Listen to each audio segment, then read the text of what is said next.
യേശു തമ്പുരാന്റെ പരിശുദ്ധനാമം വാഴ്ത്തപ്പെടുമാറാകട്ടെ.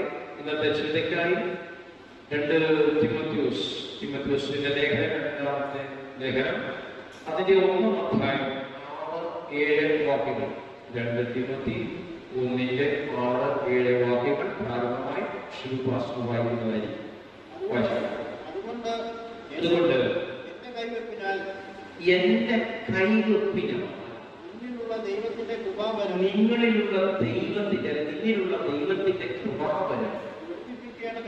എങ്ങനെ ജ്വലിപ്പിക്കണമെങ്കിൽ എന്തോ നടന്നിട്ടുണ്ട്. എന്തിനാ ജ്വലിപ്പിക്കുന്നത്? തീ ഉണ്ടെങ്കിലല്ലേ ജ്വലിക്കത്തുള്ളൂ. ഫ്ലെയിം ഉണ്ടാകണമെങ്കിൽ ഫയർ വേണ്ടായോ? ഫയറില്ലാതെ ഫ്ലെയിം വരുള്ളൂ. അപ്പൊ കൈവപ്പിലൂടെ സംഭവിച്ചൊരു ഒരവസ്ഥയുണ്ട്. ചില പ്രോസസ്സിൽ ചില വസ്തുതകൾ ആ വ്യക്തിയിൽ സംഭവിക്കുകയാണ്. അതിനെ ജ്വലിപ്പിക്കുന്നതിനുണ്ട് നിനക്കാണ്. ഞാൻ നിനക്ക് തീയിട്ട് നീ എന്ത് ചെയ്യണം? അപ്പൊ പരിശുദ്ധാത്മാവിനെ ലഭിച്ച തീയെ ഇവിടെ പൗലോസിന്റെ കൈവപ്പിനെ ജ്വലിപ്പിക്കുവാനാണ് കഴിയുക. അല്ലേ? നിന്നെ ഓർമ്മപ്പെടുത്തും. നിന്നെ നീ ജ്വലിപ്പിക്കണം. ഇതിനെ നീ എന്ത് ചെയ്യണം? ജ്വലിപ്പിക്കണം. 7 വാക്യങ്ങളുണ്ടോ? കേൾക്കുന്നുണ്ടോ? ഭീരുത്വത്തിന്റെ ആത്മാവിനെയല്ല, നിന്റെ അകത്തോട്ട് നൽകപ്പെട്ടത്. പിന്നെയും പേടിച്ചിരിക്കേണ്ട. അത് കേൾക്കുമ്പോൾ വേറെ തലത്തിലൊക്കെ ചിന്തിക്കരുത് കേട്ടോ. പിന്നെ ഞാൻ വളർത്തിറങ്ങാൻ പോകുന്നതല്ല. ഭീരുത്വത്തിന്റെ ആത്മാവിനെയല്ല, പിശാചിന്റെ തന്ത്രങ്ങളിൽ ഞാൻ ഇനി കുടുങ്ങിപ്പോകും എന്നുള്ള ചിന്തകളെ പൊട്ടിച്ചു. കാരണം നീ നിന്റെ വിഷയങ്ങൾ ആത്മാവിൽ സമർപ്പിച്ചിരിക്കുന്നു. പരിശുദ്ധാത്മാവിൽ അതിന്റെ തീയനെ ജ്വലിപ്പിച്ചാൽ നിന്നെ ഇനി ഒരു ശക്തിക്കും കുടുങ്ങിക്കളയുവാൻ കഴിയത്തില്ലെന്ന്. നിന്റെ മുന്നിൽ കിടന്ന് തലകുത്തി കിടന്ന് ഡാൻസ് കളിച്ചാലും ഇനി നിന്നെ ഇളക്കാൻ കഴിയത്തില്ലെന്ന് ഒരു ഉറപ്പ് ഇന്ന് പകർക്കാലം ഉണ്ടാകട്ടെ. ഭീരുത്വത്തിന്റെ ആത്മാവിനെയല്ല, ശക്തിയുടെയും സ്നേഹത്തിന്റെയും സുബോധത്തിന്റെയും എന്താണ് പറഞ്ഞിരിക്കുന്നത്? ശക്തി, സ്നേഹം, സുബോധം നഷ്ടപ്പെട്ട് ക്രമം കെട്ട് നടക്കുന്നവരെ പോലെ നിങ്ങൾ ആകരുതെന്ന് പറയുന്നതാണ്. അപ്പൊ സുബോധം നഷ്ടപ്പെട്ടുള്ള ക്രമം കെടുത്ത് ഒരു ക്രമമുണ്ടല്ലേ? അല്ലേ? ഒരു വാഹനം വെച്ചാൽ ഇപ്പം നിങ്ങളെ ഇരിക്കുന്നത് വില കൂടി ഒരു വാഹനമാണ് വിചാരിച്ചു, അല്ലെങ്കിൽ വാഹനം വാങ്ങിക്കപ്പെട്ടു. അത് നല്ല സൂപ്പർ റോഡിലൂടെ നല്ല സുന്ദരമായ റോഡിലൂടെ ഓടിക്കാൻ തക്കുന്ന പാദത്തിലുള്ള വാഹനമായിരിക്കാം. അതുകൊണ്ടാണ് ഞാൻ ചെറുറിലും മലയുടെ ചുറ്റുള്ള വഴി കൂടെ ഓടിച്ചാൽ പിന്നെ അദ്ദേഹം വണ്ടി ഓടത്തില്ല. കാരണം അത് മാനുഫാക്ചർ ചെയ്തിരിക്കുന്നത് നല്ല റോഡിലൂടെ ഓടാൻ പറ്റിയ വൈകല്യം. അതിന് പറ്റിയ വണ്ടിയല്ല, അതിന് വേറെ വണ്ടിയുണ്ട്. അപ്പം ഈ വാഹനം വാങ്ങിച്ചപ്പോൾ അവന്റെ കൂടുതൽ സംഭവം കിട്ടുന്നത് ആ വാഹനം എങ്ങനെ കൈകാര്യം ചെയ്യണം എന്ന് എഴുതിയിരിക്കുന്ന ബുക്ക്ലെറ്റ് അല്ലെങ്കിൽ അതിന്റെ മാനുവൽ. ആ മാനുവൽ വായിച്ചപ്പോൾ നമുക്ക് അതിനെ പറ്റിയുള്ള വിവരം കിട്ടി. ഞാൻ എങ്ങനെ ജീവിക്കണം എന്നുള്ള മാനുവലാണ് ഈ വിശുദ്ധ ബൈബിൾ. അത് ക്രമത്തോടുകൂടെ ജീവിതം. അപ്പൊ അങ്ങനെ ക്രമം കെട്ട തലത്തിലേക്ക് നീ ഇനി ചലിക്കാതിരിക്കേണ്ടതിന് പരിശുദ്ധാത്മാവിന്റെ കൃപ നിന്റെ മേൽ വരും. നിങ്ങളുടെ ബലഹീനതയിൽ ബലമേകുന്ന പരിശുദ്ധാത്മാവ്. നിങ്ങളുടെ ബലഹീനതയിൽ ബലമേകുന്ന പരിശുദ്ധാത്മാവ്. ആ പരിശുദ്ധാത്മാവ് ലഭിച്ച തീ എന്ത് ചെയ്യണം? അണയാതെ അതിന് ഫ്ലെയിം ഉണ്ടാകും.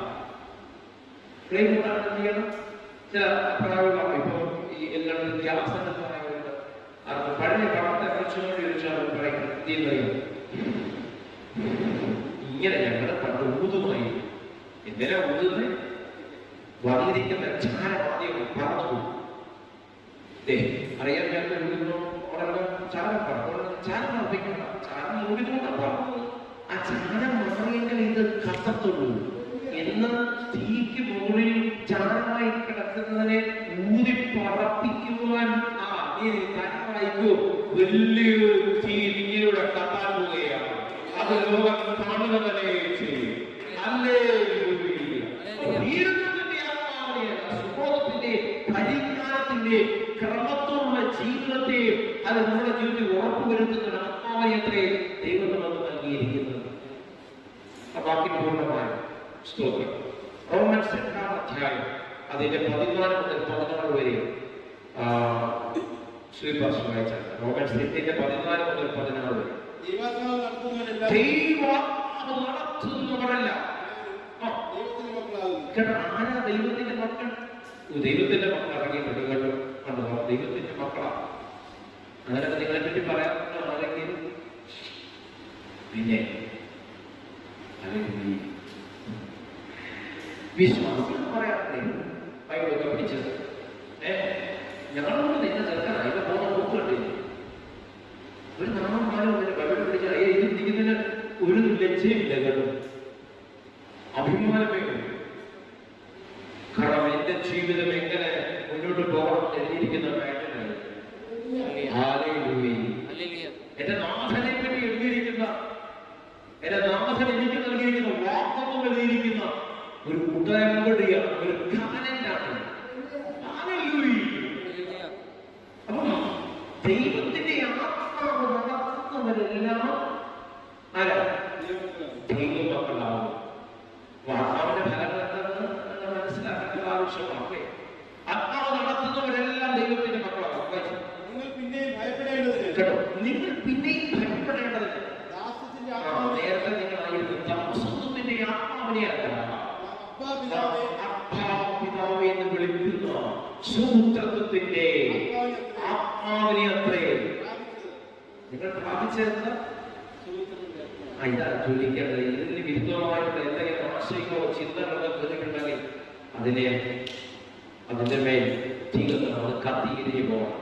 പാട്ടുപാടാറില്ലേ? എല്ലാ ശുദ്ധിയെല്ലാം ചാരമാകട്ടെ, ഞാൻ തിളങ്ങുന്ന ഉത്തരാകട്ടെ. എല്ലാ ശുദ്ധിയെല്ലാം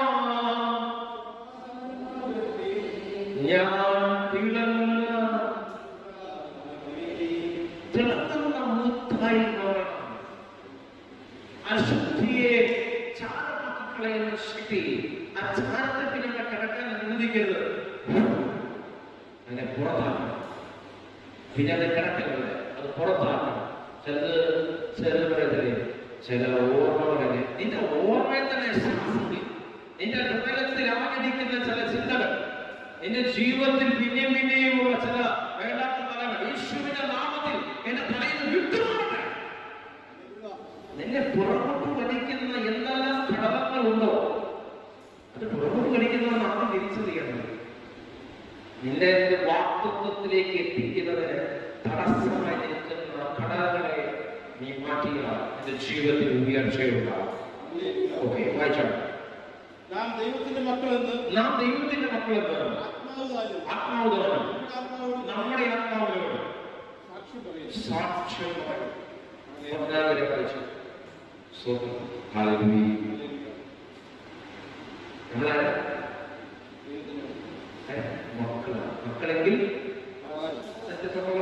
മക്കളെങ്കിൽ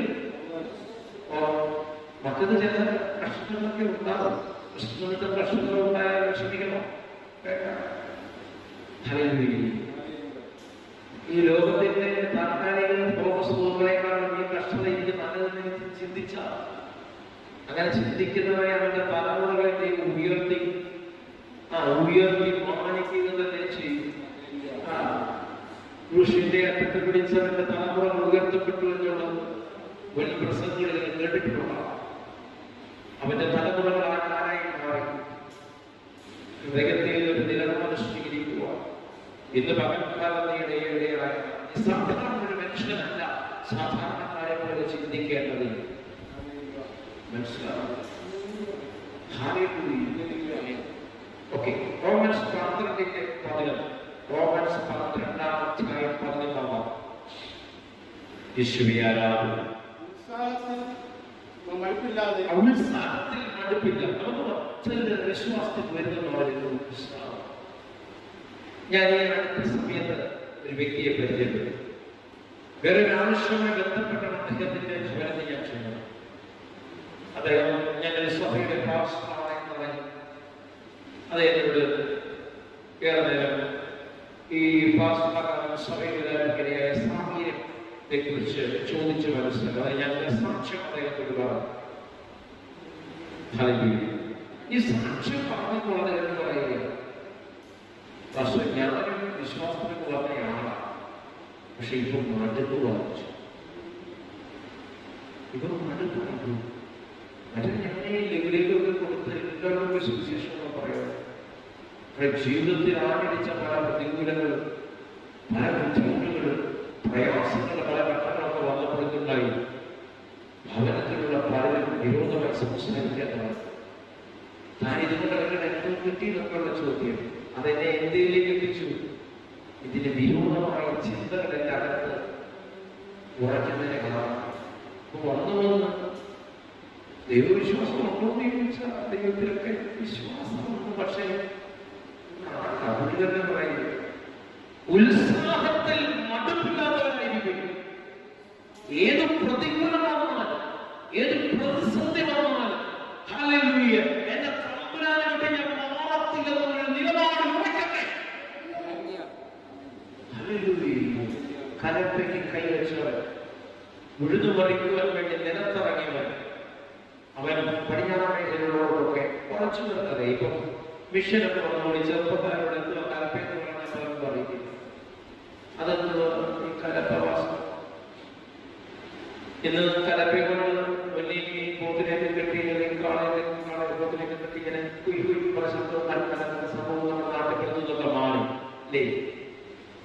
ഇന്ന് ഉഴുതു മറിക്കുന്ന മിഷനുകളുണ്ട്, കൊയ്യാൻ മിഷനുണ്ട്, എല്ലാ മിഷനുകളാണ് അല്ലേ? അപ്പൊ ആ നിലയിൽ നിന്ന് പറഞ്ഞാൽ അത് ഓടിക്കാൻ കയറിയിരിക്കുന്നത്, ആ മിഷനെ ഓടിക്കണമെങ്കിൽ ഒരാൾ വേണം, ഒരാൾ വേണം. അതേ കയറിയിരിക്കുന്നവൻ നമ്മൾ ഓടി വെച്ച് കഴിഞ്ഞിട്ട് ഇറങ്ങി ഓടിയാൽ അവന്റെ കുയ്ക്ക് നടക്കുന്നു, അല്ലെങ്കിൽ അവന്റെ ഭൂമി ചിലതിനു വേണ്ടി ഒരുക്കപ്പെടുന്നു. മുന്നോട്ട് പോകുമ്പോൾ വലിക്കുന്ന വാഹനം അല്ലെങ്കിൽ മുന്നോട്ട് പോകുമ്പോൾ ആ വലിക്കുന്ന ജീവി ഒന്ന് നീക്കും, ശബ്ദമുണ്ടാകും, തടസ്സമുണ്ടാകും. ഇതിന്റെ ബ്ലേഡ് കൃത്യപ്പോൾ പോകാത്ത എന്നുള്ളൊന്ന് നമുക്കൊരു ഉടക്കി ചിലതൊക്കെ ഉണ്ടാകും. എന്തോ വന്നാലും ഇത് ഉഴുതു മറിച്ചിട്ട് ഞാൻ കേരള പോകും. നിന്റെ ഹൃദയം ഉഴുതു മറിയപ്പെടട്ടെ. വചനം വിതയ്ക്കുന്നതിന് തടസ്സമായി നിൽക്കുന്ന കല്ലും കട്ടയും ചപ്പും ചാവുമെല്ലാം ഇന്ന് പകൽക്കാലം എന്റെ ഹൃദയത്തിൽ മാറി അതിന് വിതയ്ക്ക് വേണ്ടി തയ്യാറാകട്ടെ, വിതയ്ക്ക് വേണ്ടി തയ്യാറാണ്. അപ്പാ ഇതിപ്പോ തുറന്നൊരു പുസ്തകം പോലെ അങ്ങനെ പറയുവാൻ വേണ്ടി ഇടവരട്ടെ. എല്ലാ സാധനങ്ങളും പുറത്തു പോകെ. തമ്പുരാന് ഹിതകരമല്ലാത്ത വചനം നിന്റെ വിത്ത് വീട് 30, 60, 100 മേനി കൊയ്തെടുക്കുവാൻ തക്കവണ്ണം നിന്റെ ഹൃദയം ഭാഗമാകട്ടെ. ഉത്സാഹത്തിൽ മടുപ്പില്ലാത്തവരായിരിക്കും.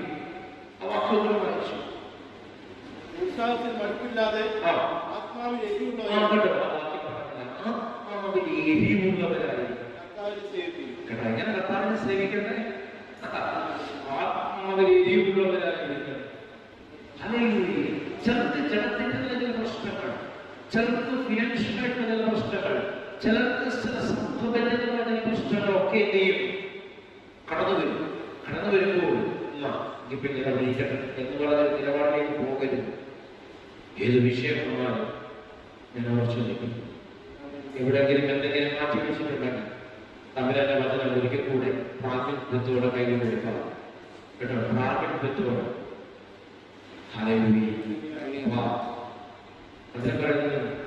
ദൈവസ്ഥത്തെ ഏറ്റു പറയുന്നതിന് ശുഭം അശുഭം ഉണ്ടാകേണ്ടത് ദൈവസ്ഥത്തെ ഏറ്റുപറച്ചു അകത്തിരിക്കുന്ന തീ കത്തേണ്ടതിന് ചാരത്തെ ഊതിക്കളാൻ മുത്തായി മാറുവാൻ പ്രാർത്ഥിക്കുകയാണ്. ഇന്നയോ എല്ലാ ദിവസവും രോഗസൗഖ്യം പറയുന്നത് പറഞ്ഞാൽ അതിനു വേണ്ടി ഇരിക്കുക. നീ ഇതിനു വേണ്ടി ഒന്ന് തയ്യാറായ പിന്നെ പ്രത്യേകിച്ച് രോഗസൗഖ്യത്തിന് വേണ്ടി പ്രാർത്ഥിക്കേണ്ട, പ്രത്യേകിച്ച് ഒരു വിടുതലിന് വേണ്ടി പ്രാർത്ഥിക്കേണ്ട, ഹല്ലേലൂയ, ഫിനാൻഷ്യൽ ബ്രേക്ക് ത്രൂവിന് വേണ്ടി പ്രാർത്ഥിക്കേണ്ട, കേഴ്സ് ബ്രേക്കിംഗ് ശുശ്രൂഷയുടെ ആവശ്യകതയില്ല. നിന്റെ ഹൃദയം ഹല്ലേലൂയ ദൈവവചനം എന്ന വിത്ത് വിതയ്ക്കുവാൻ തക്കവണ്ണം പാപമായി മാറട്ടെ. അകത്തിരിക്കുന്ന ആത്മീയ ജ്വലിക്കട്ടെ, അകത്ത് കിടക്കുന്നത് ജ്വലിക്കട്ടെ. സകല ചാരവും ഹല്ലേലൂയ ജ്വലനത്തിന് വിരോധമായി നിൽക്കുന്ന സകലതും ഇന്ന് പകൽക്കാലത്തിന്റെ ജീവിതത്തിൽ മാറട്ടെ. കണ്ണുകളടയ്ക്കാൻ പ്രാർത്ഥിക്കാൻ വരുന്നതാണ് യേശുവ. ശുദ്ധീകരണം കൂടാതെ ദൈവത്തിന്റെ ശക്തിയെ ശരിയായി അറിയുവാൻ കഴിയുകയില്ല. ആ ശരിയാണെന്ന് അറിയേണ്ടതിന് കാൽവരി കൊലക്കളത്തിൽ യാഗമായി തീർന്ന എന്റെ അപ്പയുടെ രക്തം എന്റെ ജീവിതത്തിൽ ചെന്ന് ചെയ്തെടുക്കാൻ കഴിയുക. രോഗികൾ സൗഖ്യമാകട്ടെ, വേദനകൾ അഴിയട്ടെ, അന്യവൈദ്യുതങ്ങൾ പൊട്ടണമേ. നിന്റെ ഷുഗറും പ്രഷറും കൊളസ്ട്രോളും നോർമലായി മാറട്ടെ. നിന്റെ തൈറോയിഡിന്റെ അവസ്ഥയിൽ ദൈവത്തിന്റെ കരം ക്ഷണിക്കട്ടെ. നടക്കത്തിൽ നിന്ന് നീ വിധികൽപ്പിച്ച മണ്ഡലങ്ങളകത്ത് ചില മറുപടികൾ ഉണ്ടാകട്ടെ. ദൈവത്തിന്റെ കരം ക്ഷണിക്കുന്നതിനെ ഓർമ്മിച്ചു.